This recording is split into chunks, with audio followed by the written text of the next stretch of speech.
Per šį 1,5 minutės video parodysiu, kaip nusipirkti akcijų per Swedbanko programėlę. Tai keliaujame investavimas ir akcijos, susirandame akciją, kurią norime pirkti. Aš pirksiu Šiaulių banko akcijas.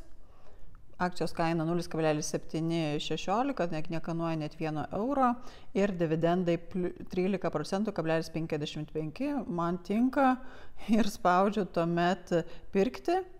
Ir turiu įvesti kiekį, kiek norėsiu nusipirkti akcijų. Aš įvesiu 300 vienetų, tai reiškia išleisiu kažkur virš 200 eurų, įsigydama šitą kiekį.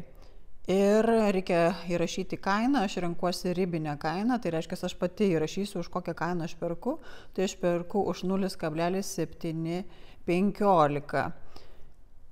Ir tai yra paskutinė kaina, reikia tikėtis, kad už šitą kainą atsiras, kas nori man parduoti, nes tik tokiu atveju vyks šitas sandoris.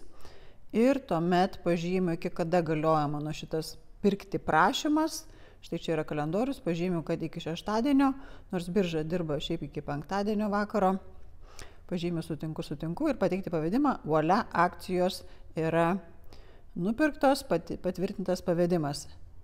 Ir nupirktas 300 vienetų, nenupirktas turi įsigalioti, jeigu atsiras kažkoks tai pardavėjas, kas man parduoda.